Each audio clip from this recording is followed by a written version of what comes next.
And we are live. Ro is back from his throat singing in his very rambunctious efforts that he put forth.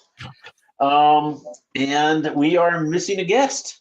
So we're just going to ramble and He see got, if you all got notice the himself an difference. early Christmas present and decided not to show up. So, yeah, we'll ramble and we'll see if our audience can tell a difference or not. Okay, so what I have for you, Good day. How's it going, Okay, so in the spirit of the holidays, I'm drinking butterbeer. This is the alcoholic butterbeer, and what you do is you mix equal parts butterscotch schnapps and vanilla vodka, and then cream soda and whipped cream to taste. And it's super tasty. This is my second one tonight so far. So if I'm incoherent more than normal, that's why. So I just got an email saying that he's waiting for the link. So whoever does our scheduling is really bad. Oh man, we gotta fire that person. Amen. Yeah. At least dock their pay. Tim, Aaron, how you doing? How are things? And sorry I missed the last couple of episodes. They look really good, and they're actually the episodes I personally probably need the most. And of course, I wasn't here for them, but I was up in DC with Mrs. Bushy and celebrating our 34th wedding anniversary. So, you know, between Mike, you're a lovely man, bald head and all, but between you and Mrs. Bushy, she will win every time. And that's why you're still married. And that is why we are celebrating 34 years. Absolutely. Yeah. I don't know. She has an incredible ability to put up with sophomoric behavior. So that's really on her. Ugh. So I got my first video review of the Haley Traveler. Video review, no less. Nice. And what did it say? Nico. Yeah. And on our show Friday night, I was like, yeah, you know, the chapter 17 and 18, those are the ones that Nico really doesn't like. And I was right. He didn't get a good review. Hey, Joe, how are you? Hey, guys, how are you? I already told everyone that the guy who does the scheduling for us is terrible, and we're going to dock his pay, if not fire him outright. All right. I was trying to find you I emailed you, and then I was looking on Facebook because I wrote in the thing, hey, make sure that you check Messenger for the link, and Instagram and I was on the wrong account. I couldn't find it until you sent it to me. So thank you. No problem. I tried to do this, before the show, for most people, but in case you're going to prepare, now we get to see the real you. That's right. So, how are you doing today, Mr. Hilliard? I am well. Thank you guys for having me. I appreciate the opportunity to be on. Mike, at this point, I think you're just inviting bald guys. Well, I mean, I can go bald if you want me to. Is that better? No, that's fine. I saw the pictures. That's why I knew what was under the hat. I think Mike's just trying to make me feel bad to break out a shaver or something. Yeah, that's exactly right. Might be auditioning new people for the channel. You never know. Yeah, I got to fill in. I see how it is. Real nice to meet you. Fired already. Good God. Yeah, you too. Where are you calling from, man? Pittsburgh. So Mike and I had a chance to meet at Steel City Con a few weeks ago, and as a result, he asked me to come on the show, and I'm reciprocating with you guys in January. So thanks again for letting me, all right, yeah, shoot on here. Appreciate it. How was Steel City Con? I've heard good things about it. Yeah, it was pretty good. From what I understand, it was one of the lower attended events, which is surprising because they had a great lineup of stars, and I did pretty well in sales. And so did many of the other, artists in Artist Alley. So, for me, it was my first experience there. And, I left pretty happy with the results. So I was looking forward to April already. 2022 was a really good year. It was like the first year after COVID that shows really opened up. People had a lot of kind of, money that they hadn't been able to spend. 2023 wasn't quite as good. This year actually was pretty sad. The shows I went to, as far as turnout, right? The turnout was less and the pockets were a lot tighter. Not as many books being bought. But I'm glad that you at least sold a few and that it wasn't bad. And it's always a good time to go just to meet with other authors and stuff like that, and meet some of the crowd. So if you can take a few dollar loss, it's a worthwhile endeavor to do it. Absolutely. Yeah, I think it helps out with marketing and promotion and branding, and people get to know who you are. Some of the larger cons. I've done a number of Comic Cons and Galaxy Cons, and I always find them to be successful. And I've tried to break into some of the higher rungs, the Dragon Cons. I'm going to go to Gen Con this year in Indianapolis, and some of the major Comic Cons. There is a pretty price tag to pay for that, Yeah. though. Yeah, a lot of them are what, $500-800 just for the table, yeah? Yeah, I mean, the one in New York was like 4,000. It was like a ridiculous number. Yeah, it was ridiculous. But you get 210,000 people coming by your table over the course of the 3 or 4 days, and Yeah, well, hold on a sec. Hold on.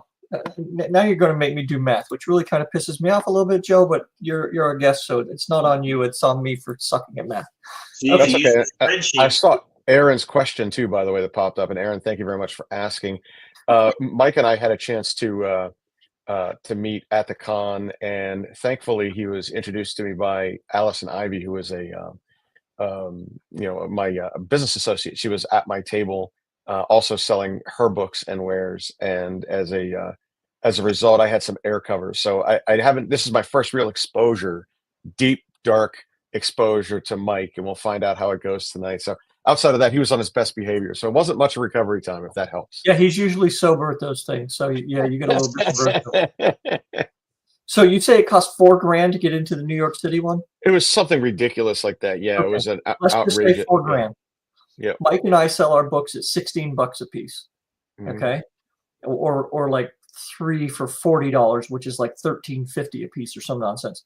But at $16 a piece, you have to sell 250 books just to make your table. But you really need to sell about 300 and probably twice that to pay for your table and your books, right? Well, and that doesn't include per diems and 250 travel and staying in New York for Right. the. Yeah, it's and that's why I don't think it's not for players like us just yet. I mean, I'm doing better, but if I was looking to become an A-lister, I've got to go through C and B to get there. I'm still in D level, so I've got a little bit of a ladder to climb yet.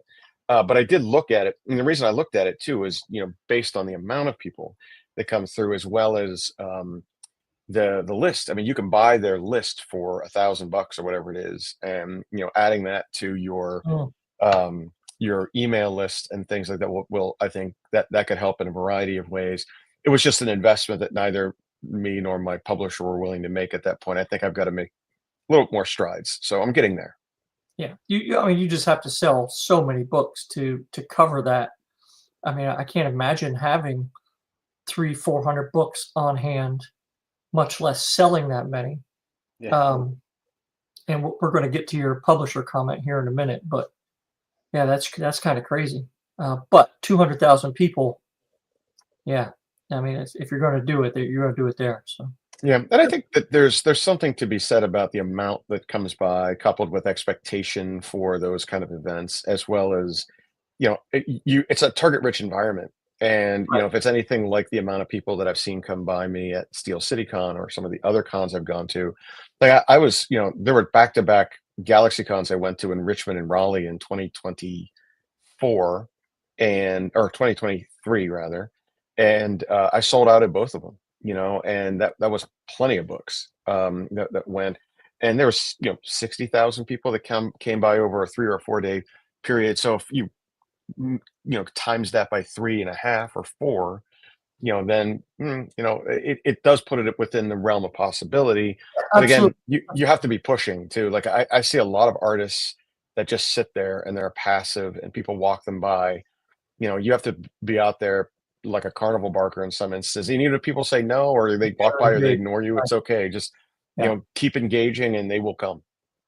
And I think that the most books I've ever sold at an event was an outdoor event we have here in my hometown, which they say gets 40 or 50,000 people walking through over the course of a Friday, Saturday. I sold like 111 books over that, and that was the first event I ever did. and I've not come close to 111 Oh, books. so yeah, you set the bar way up here, and Oh, then I everything was else like, is this like, is what going to am I be doing great. wrong? Yeah. Yeah, I did a show. Um, it was at a local library here in Pittsburgh, south of the city, about 45 minutes, and it was a food truck thing. The same thing. It was a very large, affluent community. You know, they had about 12, maybe 15 authors, a handful of other vendors, but it was an author-centric thing, and they had some food trucks, and you had people walking by. You know, I killed it at that event, and a lot of it was engagement and people coming there that knew that they were coming to buy books, and so they had money in their pockets to buy books. They weren't buying an autograph at the table that cost them $200, Yeah. where they're going to stand in line for 3 hours to get it.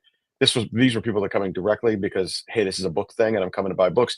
Some people didn't read my stuff. You know, the historical fiction people walked right by, or the sports people walked the other way. You know, but that's okay. I got my nerds. You know, the geeks and nerds that came for that, they were there for it. And you know, I think at that event, and it was only like a 4 hour event, I sold 54 books. But you know, at the time I had a trilogy, and now, you know, I just finished the series. It's up to a quadrilogy, and I'm doing some other things. And so it's a bit of a cheat. You know, like some people, they're not just going to buy the first, they're going to buy the whole thing. Right. And so for me, you know, I will sell multiple books throughout the series, just based on, I had one sale at the Steel City Con this past con, that, you know, the person came up and pointed at book 4 and said, I love that cover. And I said, well, that's book 4. And she was like, well, then I'll take them all because of the cover.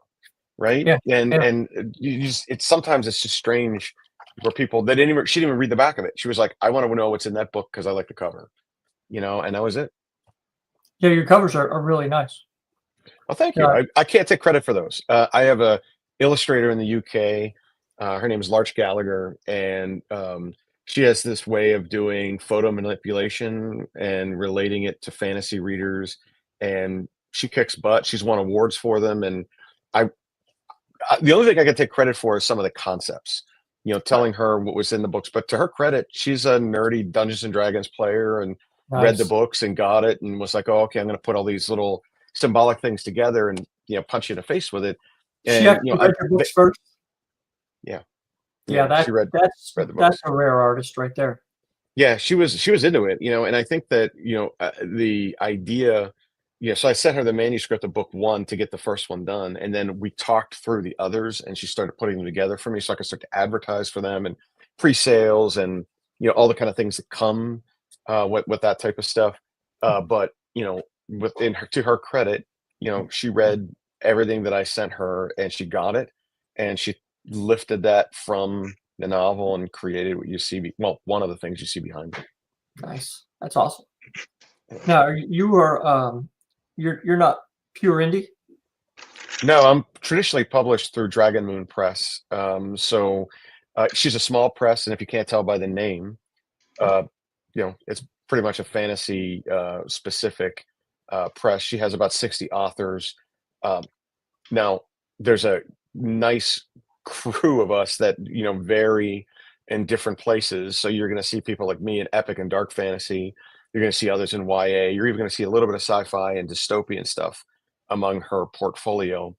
You know, but you know, I got introduced to her through my development editor who used to work with her at a publishing house that they both worked with prior to. He went on his own and became sort of a consultant.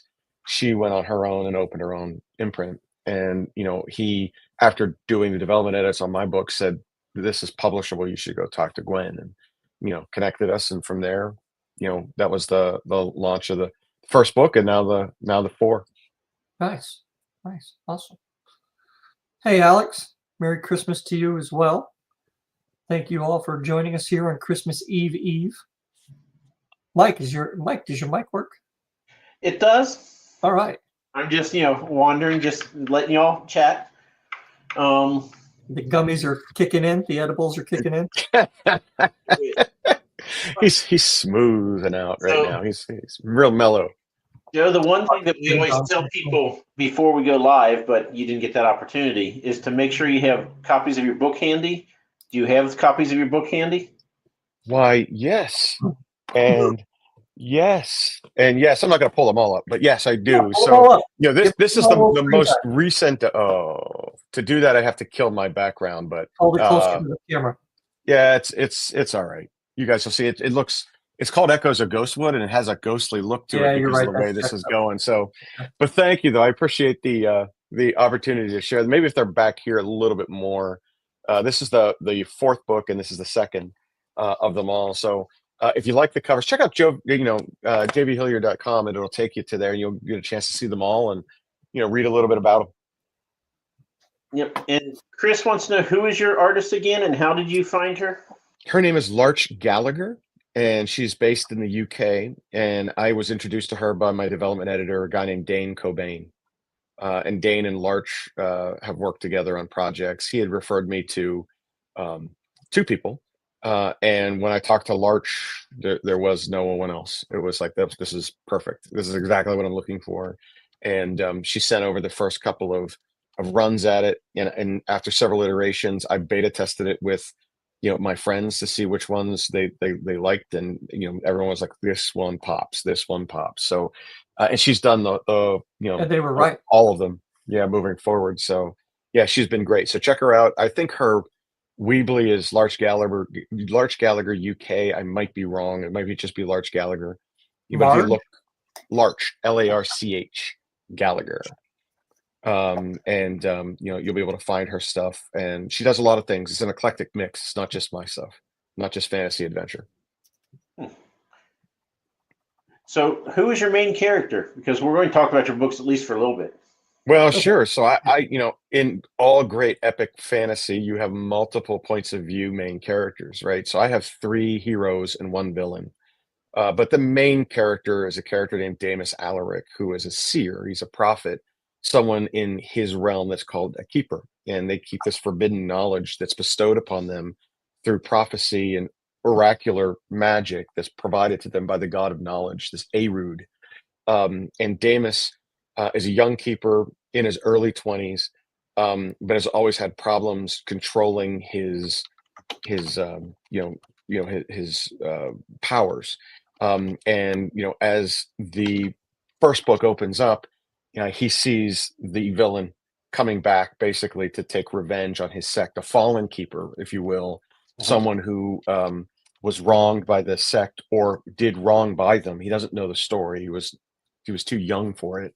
And as a result, you get this sort of epic fantasy, hero's journey, where what I would describe as sort of like the chosen one versus the false prophet coming together over the 4-book series. And what makes Damus a bit unique is he was born blind. And as he was, a 1-year-old in his crib, a wizard of some kind showed up to heal him and touched him, and he was able to see. But with that sight came this metaphysical sight, which is a curse to him, or at least he sees it as a curse to him.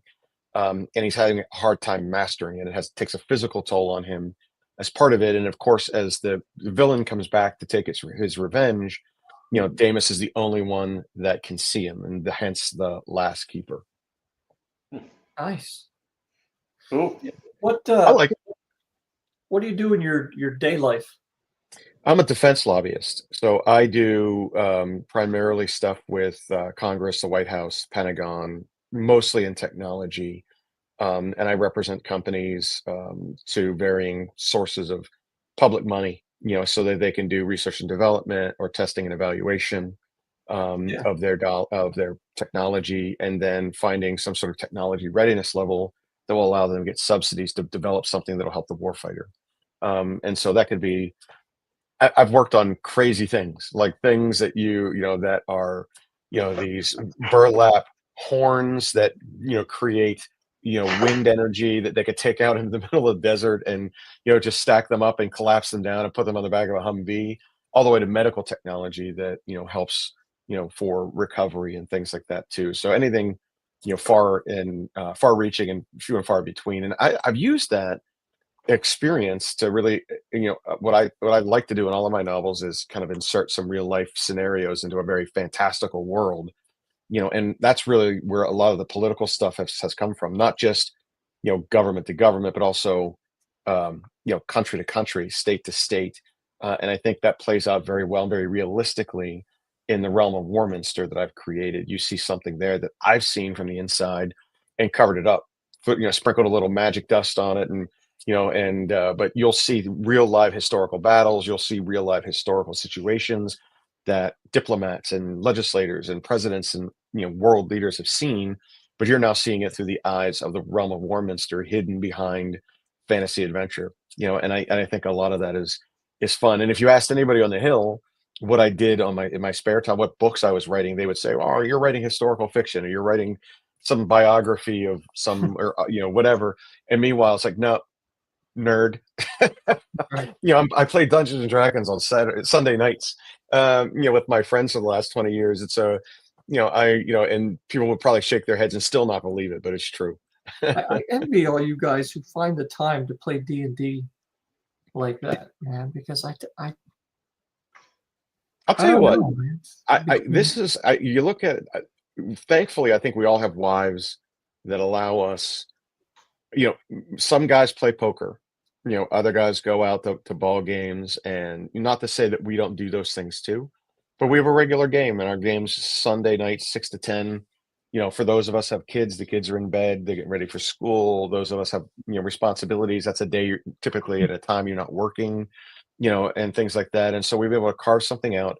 And for the longest time, it was in person. But, when, you get older and you have kids and people move away and stuff like that, then it becomes, Skype at the time was a way to play. And then that became eventually Zoom and some other technologies. And then there's technologies out there that allow you to connect all over the place. So you don't have to be in the same room anymore. Right. And I think that really, with COVID, and some of the shows that came around COVID, especially with some of the real high-end actors like Joe Manganiello and Vin Diesel and others that have played on live, people then are like, "Oh, well, this isn't nerdy anymore," and I can do this, and I can, flash my inner nerd, and everything's going to be okay. And you end up playing. There's no difference between what we're doing here on the show than what we would be doing, yesterday evening for 4.5 hours. So Well, we nerd out, have a fun time. Yeah, there's a difference, because I mean, let's face it, when you're playing D&D in person with a bunch of people, the snacks are a lot better. Snacks are much better. The making fun of people is much better. And then I have to admit too, as a dungeon master, someone who, for those who've never played the game that might be listening, the dungeon master controls the campaign. They control what's going on, and so they have to be a good storyteller. And there's nothing better than, as a dungeon master, talking to a group of 6 or 8 players and seeing in their eyes that they're seeing exactly what you're describing. Like, there's only a few times that really happens, and when it does, it's magical. And those are the kind of moments that I've tried to memorialize in my novels. Obviously, lifting them out of the Dungeons and Dragons setting so I don't get in trouble.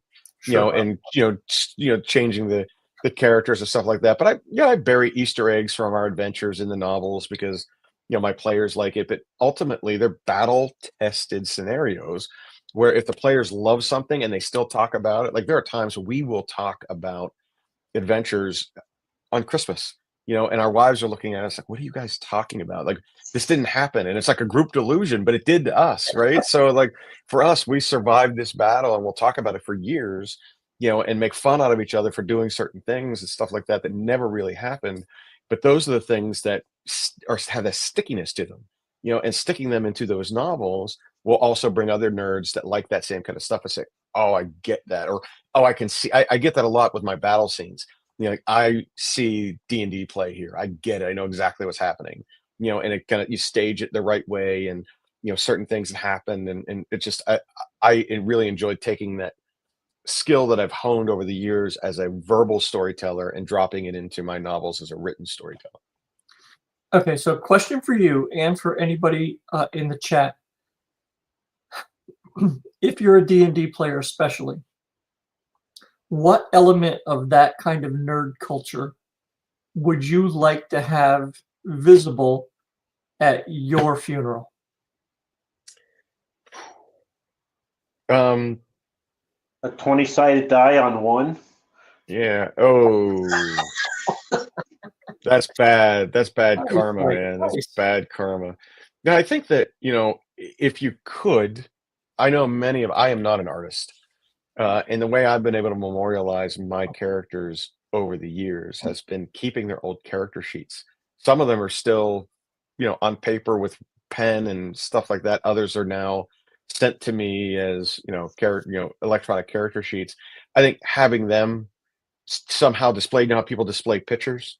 So you want your and things. obituary done in the style of a character sheet? I would love that, right? How cool That would would that actually be pretty cool, right? Yeah, like why wouldn't you want to do that? And Right. what I've done with my bio, I did something. Here's a funny story.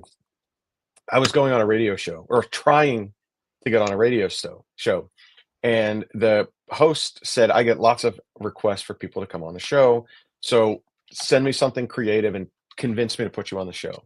So instead of sending him a bio that says, my name's Joe and I have a master's in this and a bachelor's in that, and this is and my 2 dogs are named blah blah blah, instead I cast myself as the chronicler of me in my own realm. So I'm a character, and so if you read it, it talks about how I'm from, and it disguises it entirely as me being part of my own realm. So I am the chronicler of it, and it says, JV Hilliard. But if you know me, you can actually decode it, and you can know where I live and where I went to school and what I studied and what I did, and how, what sports I played and the military background, and my wife and my mother was a local healer, my dad was a peasant twerg that worked in the mines, and all that kind of stuff. And then you spin it a little bit, and at the end there I even talk about my horse hounds, my 2 dogs, McLeod and Thor.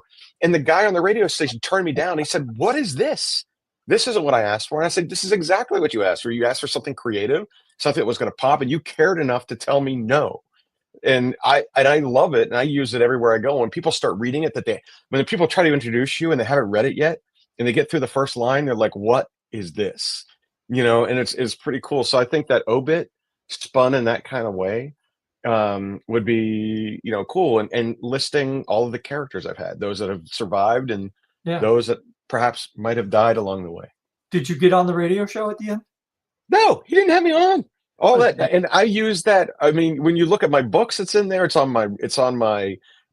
Everybody loves it except for him. He didn't have me on the show. That's the irony of it all. Is the guy that inspired it punched me in the face with it. He's like, "What? You didn't get it?" So I tried.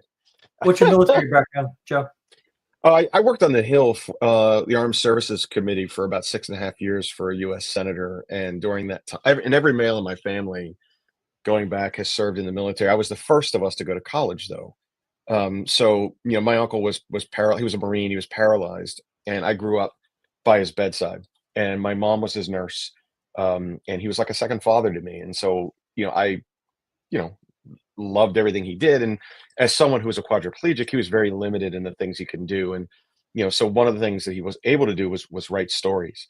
And he, the VA fashioned him this handheld thing that he can just punch on the keys and type his stuff. And this is back in the age of, the magazine world and Pulp Fiction books and all that kind of stuff. So he was mostly writing horror short stories, but I didn't know any better. He was, my dad kind of thing. So I was like, yeah, man, I want to be a writer one day, and then life takes over, and I ended up, leaving, went to DC for a while, ended up on the Hill, and, and then a few, 20 years later, COVID happens, and I have this downtime.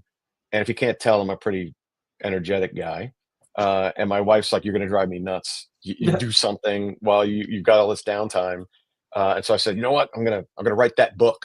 I'm going to knock that off my to-do list. And so what I used was all the history of my family. And of course, my history on the Hill, and understanding the politics of the military as well. And then ultimately working for a U.S. senator that really helped to fund a lot of their budgets, and had a chance to see some of that new tech be introduced, and how it protected the U.S. warfighter, and how it served our veterans after the fact.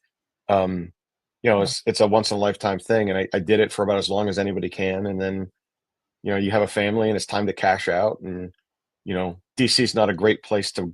It's a great place to be when you're young and single. It's not a great place to be when you have a family. And so we moved back to Pittsburgh, and that was the end of that. Nice. All right. Mike, still with us? I'm still here. Sorry, I feel like leaving you out there alone, man. I'm ready whenever you are. Oh, you want to do that this early? I've got my dice bags right here from last night still. God. Telling you, man. I'm a nerd at heart. Okay, well, if Mike, you haven't seen, why don't you start out? I'm gonna jump up for a minute, and and I'll be back in just a sec. But you go ahead and start out and explain the situation there, Michael. okay, so good old Damus is going to enter the Bald Dome. The Bald Dome. Yes, I Sure. won't tell you where the inspiration came from. Okay. So what we're going to do, because we want to know more about your character, but we don't want spoilers. So we are going to magically transport him to a place that this die will tell us where. Okay. He will have a fizzy potion that he doesn't know what it does. And what is your favorite color? Mine? It's red. So he'll have a red fizzy potion, but he Okay. doesn't know what it does, but it's 100% effective whether he drinks it or throws it at whatever. 100% it will work, whatever it is it does. And then we will roll the dice. You get your choice. He can have a regular item or he can have a weapon. If he chooses a regular item, he will face a regular creature. If he chooses a weapon, he will face a fantasy creature. And they will encounter each other, and then you will take over as storyteller and tell us what does he do? How does he get out of the situation? Do they become friends? Do they fight to the death? Whatever, happens. So I'm going to roll some dice, and then I'll tell you set it up for you, and then you tell us what happens. Sure. That way we learn a little bit about Davis. Oh, and the rules of your world, magic and whatnot, still hold sway here. Okay. But you can work that into if necessary. So we are going to 6. We did that just recently, so we're going to re-roll. Okay, 13. Has to be lucky if it's a 13. He has been transported to an underground cavern illuminated by glowing crystals. He has a red fizzy potion. That is number 7. Interesting. Okay. So now the choice is, does he want a regular common item or does he want a weapon? Well, he doesn't fight with weapons, so a regular common item would be great. Okay, so he gets a 2-person saw instead of a longbow. 2-person saw. What do you mean your guy doesn't fight with weapons? So he fights. People fight for him. He's a fumbling, clumsy cleric, basically, that has the ability to see things before they happen. And every now and then, over the course of the 4 books, he's used weapons. He's been taught to use certain weapons, but stinks at it. It's just he knows when to attack, right? So, he uses that power of his foresight, and that's what he's going to do with your potion, by the way, Mike. He's going to commune with his god and find out what that potion is, so he knows what it does. Okay. And that allows him to do that. So he, and as the last keeper, he's got basically a direct line to his deity, someone called Arud, who is the ancient of knowledge, who can imbue upon him certain things. And sometimes he codes it with symbolism. He doesn't show Damus, like, here's it written, say, oh, this is a potion of whatever. But instead, Damus will have to figure it out through the symbolism that he sees in his dreams. So, if you're casting me into a dark cavern illuminated by crystals, it reminds me a lot of the 3rd book, the Trillius Gambit, where he has to take on his brother, his god's brother named Trillius, who challenges him to a mental duel and sends him into his labyrinth to find an amethyst heart known as the heart of Laurentia. And so he has to find his way through there. And so perhaps you're casting him into the underground scenario that he's in. If you'll allow me to do that, Oh, sure. You get a little bit of this Laurentian labyrinth as part of the tale. I can weave that in as well. Sure. So he's in the underground cavern, illuminated by crystals. He has the red fizzy potion. Has he communed with his god yet? Do I tell you what it is yet, or do we hold Well, out? yeah, I don't know if we're playing it or not. If we're playing it, that's what he'll do first, just to find out what he has in his hand. See, And the 2-person saw, when there's only one of him, is going to be a little difficult. So, he's going to have to figure that one out on the way. So he's going to strap that over his back, and we'll come back to that in a second. So this is where Rogue gets cantankerous and tells me I don't do enough because I'm not a good DM, but I've never played D&D, so I don't care. But I just set up the scenario, and I'm like, okay, tell us a story. and then you take over. So they can. One person ended up jumping on the back of a polar bear and riding it out because they became fast friends. One person said with his club he was going to defeat a griffin. But yeah. Hey, good luck with that. You're telling the story, so whatever happens is you tell us what would happen if your character was put here. So Yeah, sure. this is two-person saw instead of a longbow, but he actually chose wisely because if we had the longbow, he'd be facing a frost giant. Oh. So instead, he is facing a Bengal tiger. So he has that's so much better. So he has a two-person saw. He has a red fizzy potion. He's in the cave, illuminated by crystals. He turns the corner, and lo and behold, there's a Bengal tiger who was sleeping, but the saw hit the wall, made some noise, and now it's alerted to Damus. What happens next? So Damus needs to do something with that potion, right? So he would cast a spell. In this case, if you're playing Dungeons and Dragons, he's casting a spell to learn what the potion is, so he knows how to use it while he's backing away from the Bengal tiger. So what, if you're allowing that, what does the potion do? Sure. You're telling the story, so I'll help you. I can make it up. Yeah, we allow everything, man. Okay. So in Damus's case, Damus is not good at fighting. So for him to defeat the Bengal tiger, it's more like him escaping the Bengal tiger. Okay. So what I would do here is I would suggest that the potion, because it's red and fizzy, has some sort of explosiveness to it. And so he casts the potion at the tiger to scare it and starts a fire that will buy him enough time to allow. Yeah, go ahead. The potion has a distinct thing to it that you just don't know what it is. Say, we'll let you do a lot of things, but you don't get to determine what the potion does. Well, I'm so sorry, gents. I thought I was storytelling. Go ahead, then tell me what it is. He divines with his god to find out what it is. Yeah. Okay, great, because it's a love potion. Love potion. Love potion. Yeah. You kitty. All right. So. All right. So he takes. Right. So he. I don't know what he does with the saw. Does what he's gonna do? Oh, this is so dumb. He is going to beckon the tiger toward him while he's uncorking the potion of love, hoping that the tiger opens its mouth close enough, like Jaws. And I'm sort of like, what's his name? The guy that Shaw who slid into his mouth at the end there and got eaten at the on the boat, whatever his name was. You just ruined it for me, man. I've never Robert seen Shaw. Oh, please give me a break. If you haven't seen it, it's a 50-year-old spoiler. If you haven't seen it, too bad. Kind of on me at this point, isn't it? So, but you know how they throw the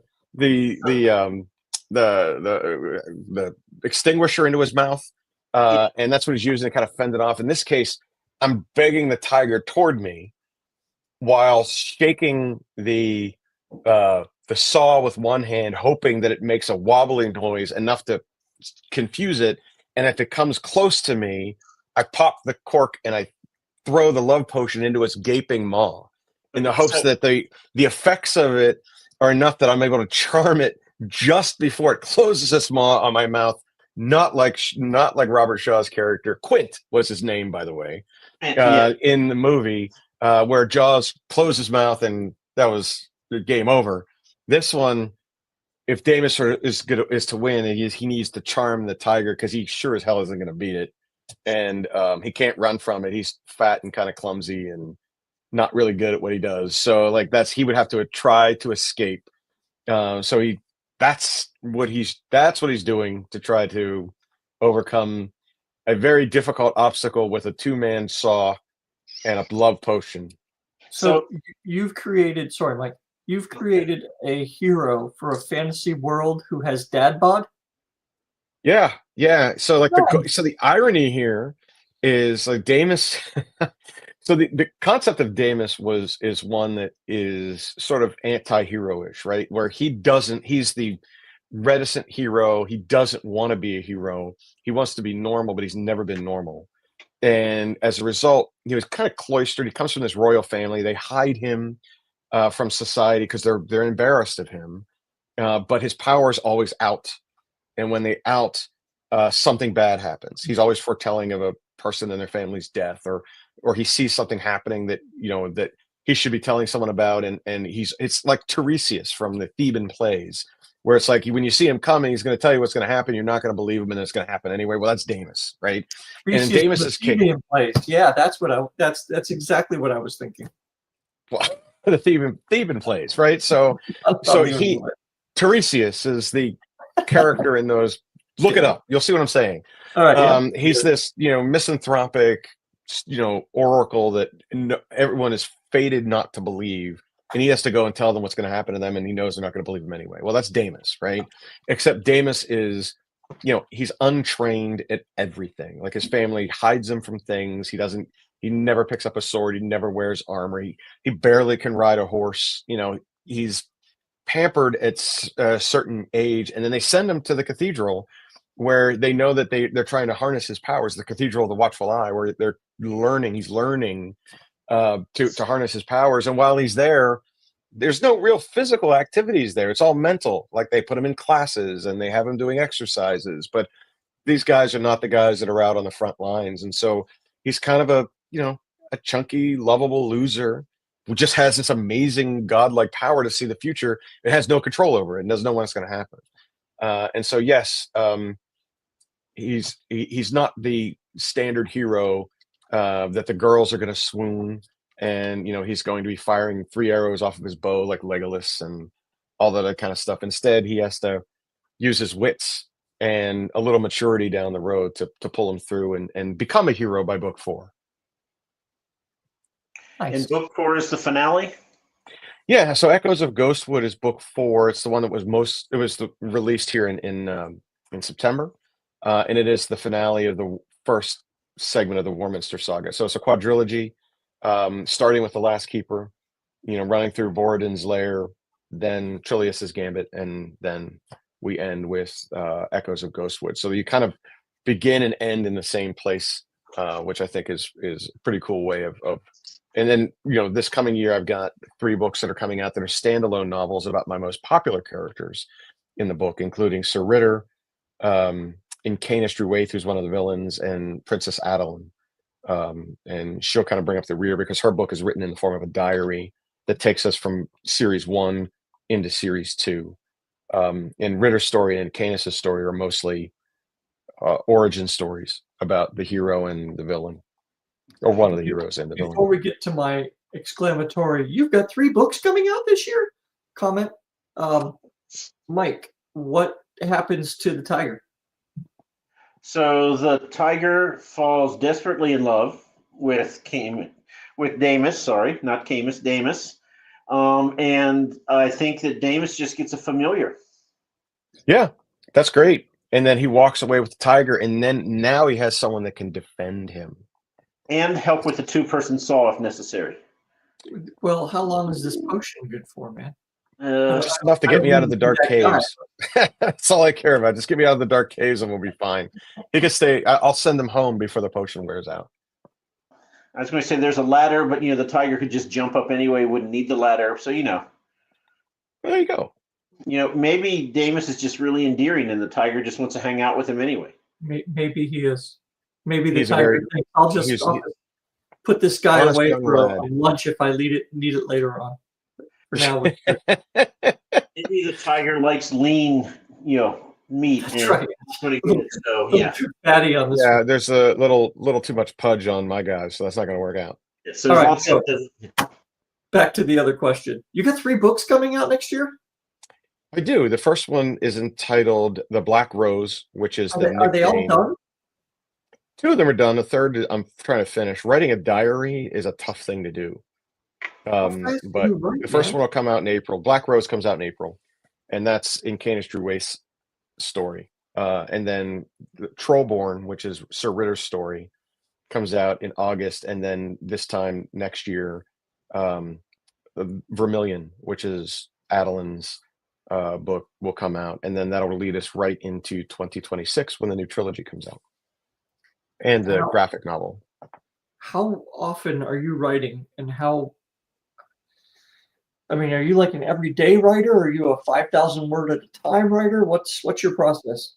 No, I'm a big planner.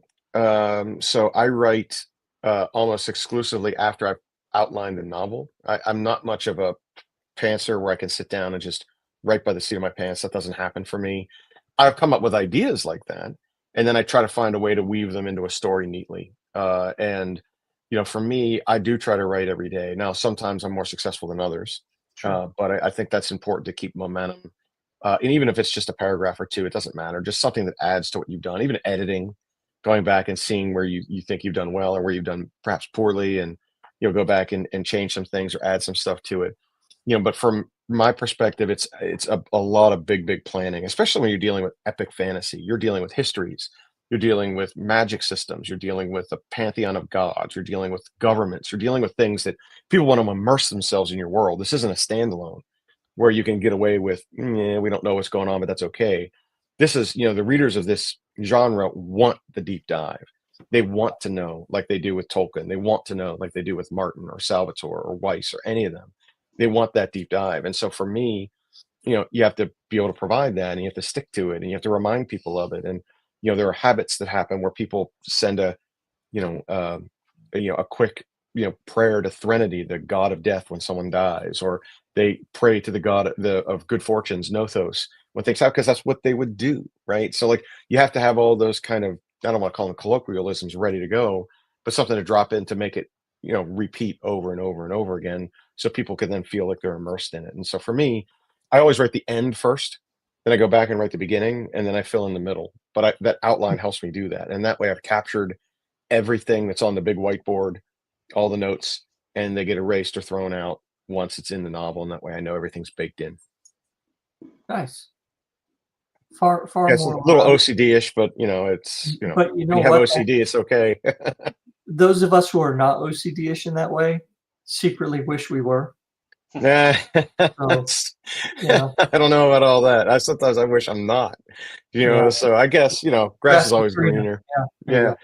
Yeah, in my case, I always used it. I was taught at a young age, don't look at it as a hindrance, but look at it as a talent, and if being a perfectionist is something you're going to make happen, then be a perfectionist, and get it done right, and so I try to turn it into a positive as opposed to a negative. All right. Michael, I'm sorry I interrupted you 5 minutes ago. Oh, I have no idea what I was going to say. I didn't think you would. I will tell you, Ro, that I also plan on publishing 3 books next year. I hate you all. Mm-hmm. At least one's going to be a novella, though. Maybe 2. We'll see. If not, it's going to be like really skirting the line between novella and novel. So, see, I have a problem right now called Civ 6, which is only going to get worse in February when Civ 7 comes out. Yeah. Yeah. So we'll get over it. And you'll have a lot of editing work to do, so Well, that will put off Civ 7, because that I actually will do, because I know it's not just me, right? With if it's just me, it's like whatever. But yeah, okay. Tim Wolf, hey, welcome to the show. 48 minutes late. That's all right. We're not keeping attendance. It's fine. Mark him down, Mike. Late to the show. Artie, he has a tardy. Don't worry. So, other than those 3 books, what do you got planned for next year, like show-wise and stuff? Anything new? So I've got a couple of things. First, I'm working on the completion of the adaptation of the first series into a graphic novel series with a company called Glass House Studios in Florida. That'll come out in 2026, but I have a pretty full slate of cons and shows that are coming up. I'll do regional book tours, within a driving distance of Pittsburgh, which is appreciable, trust me. But ultimately, some of those cons that we want to target are going from that D rung to C and B rungs, the Dragon Cons, the Gen Cons, and some of the larger Comic Cons around the country. So I've got a handful of those coming up too. I'll have a full slate of them on my I've got a events calendar on my website that folks can go check it out if they want to meet me in person or come get something signed. It'll be there eventually. What's your website? Right now, that's TBD. So you're not going to be. You'll find it. You'll find a lot of historical things I've gone to, but the 2025 calendar will be released in January 1st of 2025. What's your website, Joe? Imagine this. I know this is difficult. It's jvhilliard.com. I didn't want to assume. Yeah, so check it out. Go check it out. And if folks want to follow me on social medias, it's at JV Hilliard Books. Pretty simple stuff. All right.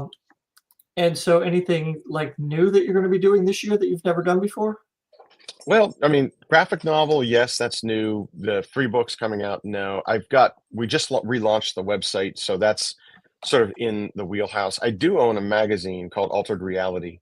And if you go to alteredrealitymag.com, you can check it out. It's a magazine for speculative fiction and speculative poetry. And so people are welcome to submit things for free online.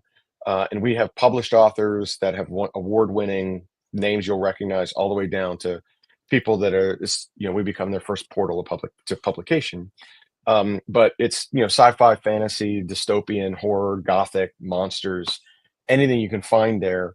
And we're doing an anthology with some of our authors within, and we're going to launch our own book as part of that too. Now, I'm talking a little bit out of school because we haven't told anybody that yet. But for those that want to follow that and check it out, go to, Altered Reality mag.com, and you'll be able to find us there. We get about 180, 200,000 visitors a year. So it's well traveled. Okay. There it is. So for that, you do sci-fi and fantasy, horror. What do you do? Anything, basically? Yeah, anything that's speculative. So if you're writing anything that's not mainstream and would fall into one of the categories that you would find at one of our shows, Mike, that's the people I'm trying to like. I didn't even know that horror poetry was a thing. Like, you think of Edgar Allan Poe, and you're like, all right, yeah, that makes sense. But people do that all the time, and they put out collections of poems, and some of it is really, really good. And some of the award winners that we have that are on there have won some major awards, not the lamp in the window that we're going to be all watching tomorrow night, but like major awards for stuff. And I'm just happy to have them on there. And it's for the love of site. Like, I don't make any money on it. I don't pay any money to anybody to submit stuff for it. It's just a community of authors and poets that like to get to know one another and submit stuff that maybe they're not trying to get published, and it's just maybe something they just want to see. Maybe float a test balloon and see if people like something or they don't. That's really what we're doing with that magazine.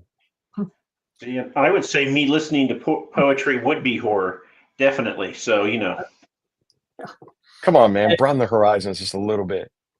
Sci-fi poetry, fantasy poetry. I don't know. I detect nerd enough in you that you might be able to get that. If you can do a poem that starts with E=mc², then we'll talk. Well, I'm sure someone has on the website. I'd have to go check it out, but I wouldn't be surprised. Yeah. Do you also do a YouTube channel every now and then? I do. I have several. I can be found on X, Insta, TikTok, Facebook, Discord, and YouTube. But my YouTube show is a nascent offering I've started to put together. I got a producer that's working with me out of Philadelphia, and he's, Jan Dickler's his name. Jan, he and his wife Susan do everything. He comes on and produces and directs, and then she does all the editing behind the scenes. And it's a little bit different than typically what you would find in a more of a long form podcast or show like this. This is one where I interview someone for 20 minutes.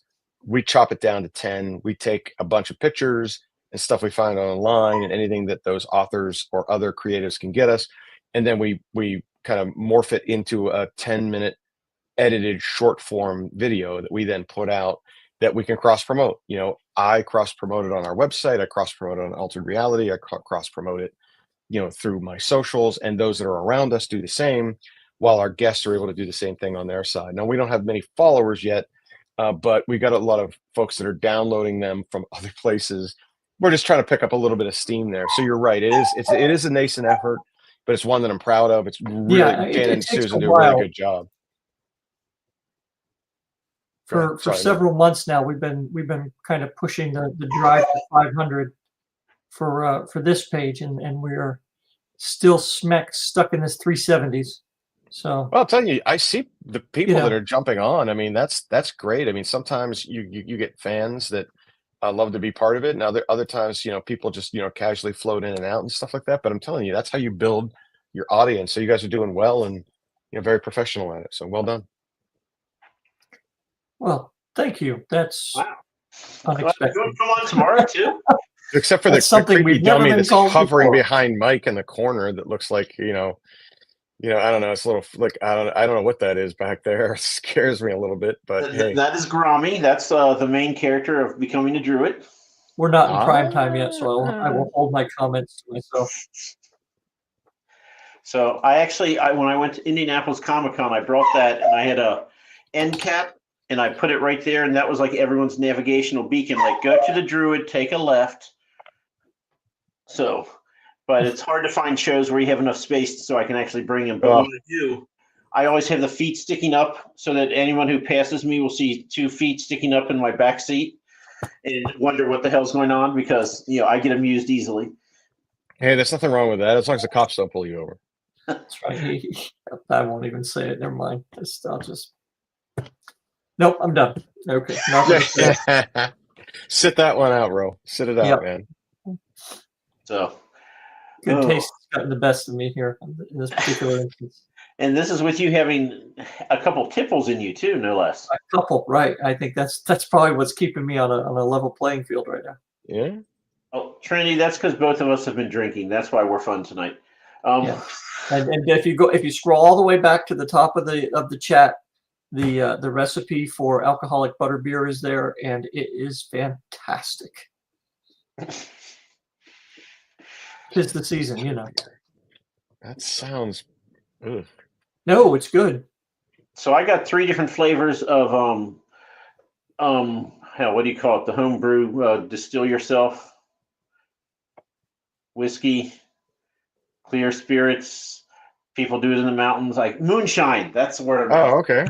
I got that was a toilet wine, I guess, but okay. I didn't know where he was going with that. I was lost. Yeah, it made sense to me, but that's probably best that it didn't for you.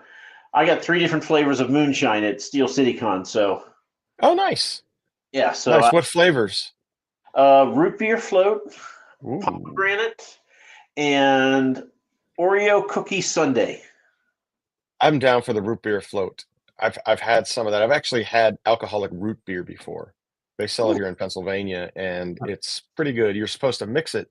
You could put it on ice cream and make an ice cream float out of it, or you can, put it in a milkshake or you can drink it straight. And it's the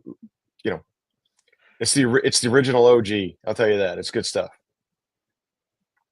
I like root beer. I've tried the alcoholic root beer, and I'm not a big fan, but I did see like a root beer flavored spirit tonight. I didn't get any, but that needs to get tried, I think.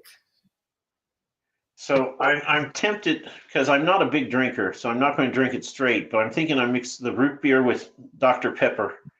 I'm wondering how that's going to taste. Like shit. So I don't know what I can mix the pomegranate with. That'll taste like Oreo Coke. Which I was smart enough not to try. Yeah, I don't know what you're doing there. No. But we will try something. All right. So everybody go to jvhilliard.com. Take a look at his stunning covers that he couldn't show us tonight because of his backdrop. But his backdrop is the cover of his 4th book. First book. Is your first book? I'm sorry. The Last Keeper. That's okay. Said that the first book is the word last. Okay. That's right. Yes. Anyway, it's fantastic art, and the books sound really good, and I'm very intrigued by the Dad Bod Hero. Someone we can all get behind. Who can get behind us, I guess. And everybody go to Altered Reality Magazine, especially if you have stories, like short stories you want to have published. I'm thinking of you specifically, E.L. Montague, who has like 8,427 short stories or something crazy like that. Probably Surely two you can more find. since the show started. Yeah, 2 more since we started the show, right? But surely you have something. Love to have you. And if you want to email those to me, just joe@jvhilliard.com. I'd love to take a look at them. I can introduce you to our slush editing team. We'll get you going. All right. There you go. Thank you, Trinity, by the way. And for everybody else, it is Christmas Eve, and we will see you after the holidays on the 27th. So on Friday, we will be back. And what the heck are we talking about? Looking back, looking forward, thoughts of science fiction fantasy, I guess. It looks like we have a big crew with us that night, Mike. We have Beth Tabler, who is one of the heads of one of the major review sites online for science fiction and fantasy, and I can't think of it now because I need it, so therefore it won't come to. We have Mahir, who has reviewed God knows how many books, and is also on a site that I can't remember. We have Bo Kelly, who started the SF Science Fiction Fantasy Insiders Discord and the site that they review books. And there we go. Thank you, Timothy. It is Grim Dark Magazine. See, this is why we have our dedicated fans, so they can, pitch in and do the real work for the show. Yeah, Mr. Wolf steps up. And then we have, I'm blanking on her name, but she writes the witty and sarcastic website, and she reviews book there. Jody, I don't know her last name. I've never actually met her. Beth is the one giving her all the information. So we'll have all of them, and we'll talk about what's happened this year, what they think's going on. And we have a quick question here before we go. I am not illustrating. My God, no. It would be like stick figures. It would be brutal. You do not want to see me try to draw anything. I've got a couple of folks that are working on this with me, and the lead on is a guy named Joe Archie. And Joe and I met at a con where he brought me fan art. And I fell in love with it because it was like Castlevania meets Robotech. It had that anime feel, but it was kind of gritty. And I was like, oh yeah, this is good. And he was the one who introduced me to the concept, the graphic novel, and he's going to be the lead on it with me. Nice. All right. Well, thank you for everybody who showed up tonight. Go finish wrapping your stuff. Get yourself a butterbeer, and pop in episode 1 of Harry Potter and realize that it's really, really not that good, and then go pop in like episode 5. And we'll see y'all next week. Movie like Die Hard. You know what? We watched that last night. My son had never seen it. We watched it last night. First time I got to show you guys something before we leave. My wife last year got me a advent calendar with Hans Gruber that falls down to the 25th floor in the Nakatomi Tower because it's my favorite holiday movie. That's right. Nice. It's not Christmas until Hans Gruber falls. So. That's the man right there, Ro. Yep. Well done. All righty. Well, now it's time to wave awkwardly. All right, thanks for showing up, See you guys. I appreciate the opportunity to come on. Friday. Thank you very much for the time.